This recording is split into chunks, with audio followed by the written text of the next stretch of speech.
Okay, moving on to cerebrovascular disease. This is a neurologic deficit that arises due to cerebrovascular compromise. It's usually due to ischemia or a decreased blood flow to the brain, but it can also be due to hemorrhage into the brain. Now, the first example would be global cerebral ischemia, but before we go there, why don't we just highlight a paradigm. So here's cerebrovascular disease, and of course it can be due to ischemia or it can be due to hemorrhage. Now, when you have ischemia, that ischemia can be focal, or it can be global. And by focal, we mean that it involves a region of the brain, and by global, we mean that it diffusely involves the entire brain. And so global is called global cerebral ischemia, and that's what your text is referring to here. Now, how would you get global cerebral ischemia? Well, you could get it with low perfusion to the brain. For example, if you have atherosclerosis of a large vessel that's going into the brain, this would then decrease the amount of blood going into the brain, giving you a global cerebral ischemia. You could also see it with acute decrease in blood flow, for example, with shock. This would then reduce the overall amount of blood going into the brain. Similarly, we could see it with anemia. Again, with anemia, we'd have less oxygen going into the brain globally. And finally, and very high yield, you can see it with repeated episodes of hypoglycemia. Recall that glucose is an essential energy source for the brain. And so if you get hypoglycemia, that will globally affect the entire brain, creating a global cerebral ischemia.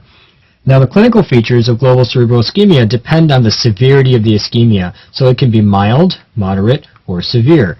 When it's mild, you get transient confusion with a complete recovery. The classic example would be an insulinoma. When patients have an insulinoma, the blood sugar goes down, they get confusion, you give them back glucose, and the confusion resolves. So that's an example of mild global ischemia. In severe global ischemia, you get diffuse necrosis of the brain due to the ischemia, and the patient probably wouldn't survive. However, if they did survive, they'd go on to a vegetative state.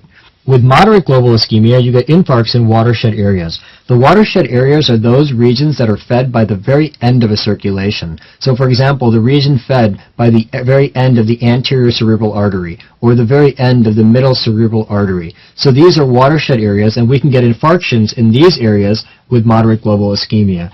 In addition, we can get damage to highly vulnerable regions. For example, the pyramidal neurons of the cortex. These are neurons present in layers 3, 5, and 6 of the cortex. Recall that the cortex on histology has multiple layers, and we call them pyramidal neurons because they have a triangular appearance.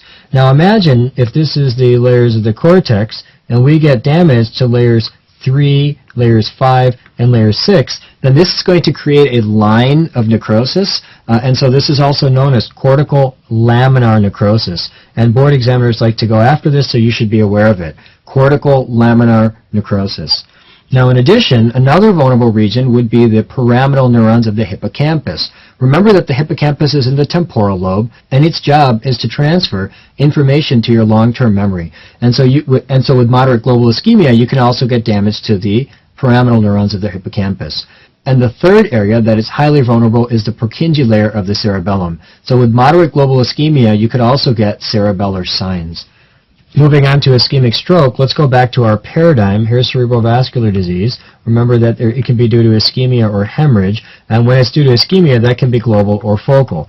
Now, when you have focal ischemia, that again involves one region of the brain. It then creates focal neurologic deficits. If the focal neurologic deficits last less than 24 hours, then we call that a transient ischemic attack. And if it lasts greater than 24 hours, then we call that an ischemic stroke. And so that's what your text is saying here when it says that ischemic stroke is regional ischemia that results in focal neurologic deficits. If it's greater than 24 hours, you call it a stroke. And if it's less than 24 hours, you call it a transient ischemic attack. Focusing on ischemic stroke, there are three ways by which you can develop an ischemic stroke. The first is thrombotic. And the idea here is that you've got a blood vessel feeding the cortex, and here's the cortex out here. You've got atherosclerosis within the blood vessel. This atherosclerotic plaque ruptures. That exposes subendothelial collagen and the necrotic debris within the plaque, resulting in formation of a thrombus. So now you cut the blood supply. When you cut this blood supply, you're then going to get infarction way out in the periphery of the cortex, and this infarction will be a pale infarction. Now the second type of stroke will be an embolic stroke. And the idea here is that you've got your blood vessel feeding the cortex. A thromboembolus, for example, from the left heart comes in and lodges within this blood vessel. That cuts the blood supply long enough for the neurons to die, but then this thrombus gets lysed, and then blood goes back in, which then results in a hemorrhagic infarction here at the periphery of the cortex. And again, that's called an embolic stroke. Now let's briefly visit these in the text, then we'll come back to the third cause of ischemic stroke. And so we say that a thrombotic stroke arises due to rupture of an atherosclerotic plaque. Remember that atherosclerotic plaques usually develop at branch points of arteries. Now, this will then result in a pale infarct at the periphery of the cortex, as I've already explained. And here's a picture just showing you a very, very early infarction. This is all normal here, and then you can kind of see here that this is a little bit discolored, and so this region here is about to undergo infarction. But again, the point that I'm trying to illustrate here is that you get a pale infarct at the periphery of the cortex. The second type of stroke would be an embolic stroke. Here you have a thromboembolus that arises usually from the left side of the heart, classically in the context of atrial fibrillation, and that goes and lodges into the blood vessel, usually the middle cerebral artery. This will then result in a hemorrhagic infarct at the periphery of the cortex. Now, board examiners like you to understand that when you have a thrombotic stroke, for example here, then you are going to get a pale infarction. And when you have an embolic stroke, for example here, then you are going to get a hemorrhagic infarction. And you could ask the question, why? What's the difference? Well, notice that when you have a thrombotic stroke, you rupture the atherosclerotic plaque and you get a thrombus. Now, of course, the body will try to lyse that thrombus. However, because the plaque is present and it is ruptured, you'll quickly just reform the thrombus. So no matter how many times you try to lyse this, it's just going to reform. And so you won't be able to send blood into this region, and so therefore you'll get a pale stroke. However, with a embolic stroke, this embolus can easily be lysed. And once it's lysed, then the blood will be able to return back, and that's what's going to create the hemorrhagic stroke. So it's high yield to know, again, that in a thrombotic stroke you get a pale infarction, but that in an embolic stroke you get a hemorrhagic infarction. Now, the third way by which you can get an ischemic stroke is called a lacunar stroke. And the idea here is that this involves the small blood vessels of the brain that undergo hyaline arteriolosclerosis. Of course, hyaline arteriolosclerosis would occur with benign hypertension or with diabetes. And when this occurs, this will decrease the blood going through those small blood vessels and will result in a lacunar stroke. Now, the idea here is that if this is a small blood vessel, and you create hyaline arteriolosclerosis, you then thicken the wall, making the lumen more narrow. This will then result in less blood flow being able to go through this small blood vessel and will result in a little area of infarction, which is in the region being fed by this small blood vessel. Now, this then would, of course, be resorbed, producing a small little cystic region, and they call this a lacunar stroke because it produces small little circular areas that look like lakes, and the word lacunar actually means lake. Now let's use this image to highlight an important point. Here's the circle of Willis, and the middle cerebral artery would be running this way and eventually would go out and feed the surface of the cortex. Now recall that from the middle cerebral artery you have these small little tiny branches that come out and feed the deep structures of the brain. These little blood vessels are called lenticulostriate vessels, and lacunar strokes most often occur in these tiny little blood vessels, which then results in hyaline arteriolosclerosis and then results in these little lake-like areas of infarction. And so classically, lacunar strokes will be present in the deep structures of the brain. These are the deep structures of the brain here, and will usually involve the lenticulostriate blood vessels. And that's what I say here in the text, that it's secondary to hyaline arteriolosclerosis, and that it most commonly involves the lenticulostriate blood vessels. Here's a picture of a lacunar stroke, just to remind you that you get these small little lake-like areas within the deep structures of the brain. When you have an ischemic stroke, this will lead to liquefactive necrosis of the brain, and one of the earliest findings on microscopy will be that you will see red neurons. This is particularly high yield for board exams. They like you to know that the earliest change is red neurons, and that it takes about 12 hours for those red neurons to develop.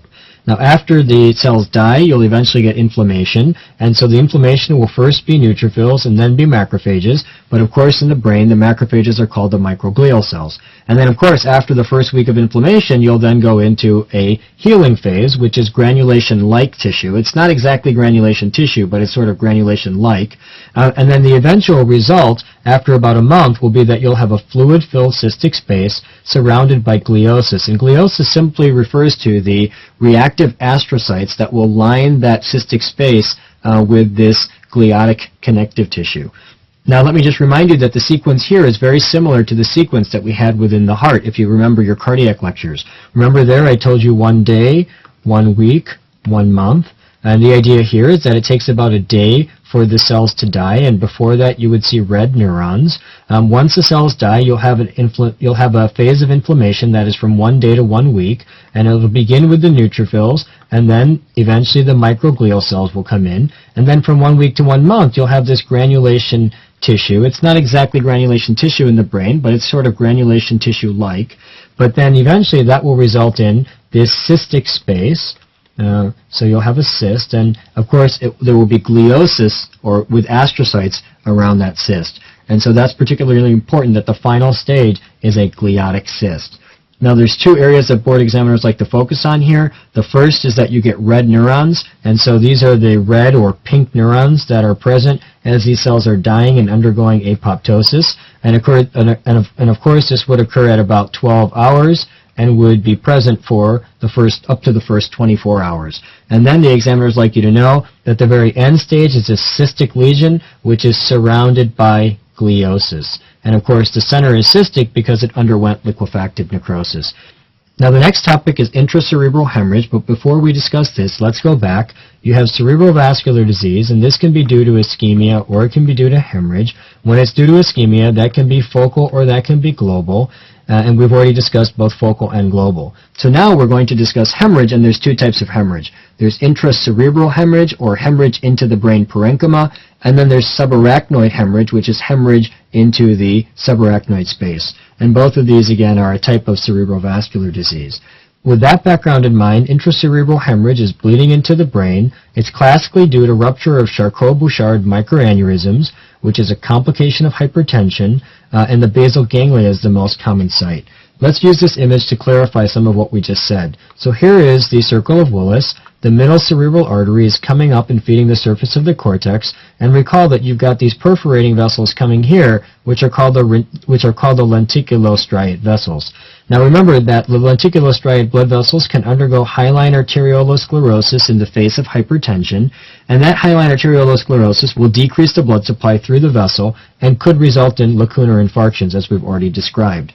However, another possibility would be that you could actually get hyaline arteriolosclerosis that weakens the wall of these blood vessels so that the blood vessels develop something called Charcot-Bouchard microaneurysms.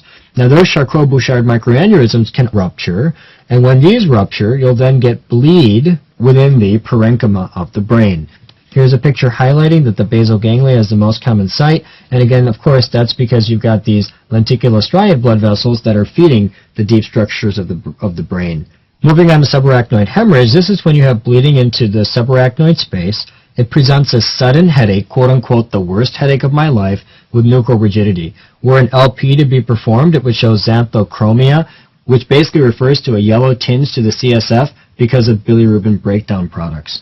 Now, when you have a subarachnoid hemorrhage, this is relatively easy on examinations because you'll see a bleed on the bottom of the brain. So really, this is the only thing that gives you a bleed on the bottom of the brain. So they show you the brain upside down with blood sitting on the basal surface, and that then would tell you that there's a subarachnoid hemorrhage. Now, very high yield to note that the most frequent cause of a subarachnoid hemorrhage is rupture of a baryaneurysm.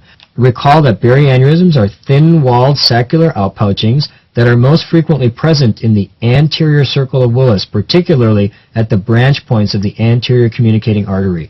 Very high yield examiners like you to know that the most frequent location of baryaneurysm is in the anterior circle of Willis at the branch points of the anterior communicating artery.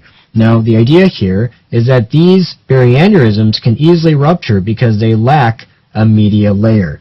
Illustrating this, here is a blood vessel with an intima a media, and an adventitia. So this is one wall, and here would be another wall where you have an intima, a media, and an adventitia, and of course blood is flowing this way. Now what happens in a baryaneurysm is that when you get branching, you get turning of the intima at the branch point and turning of the adventitia at the branch point. However, the media fails to develop where the branch is. It would be present as you move further down into the blood vessel, but it fails to develop at the branch point. Now when it fails to develop at the branch point, this then results in a weak wall here, and so you'd get a saccular outpouching of this blood vessel, which is called a baryaneurysm, and of course eventually this can rupture.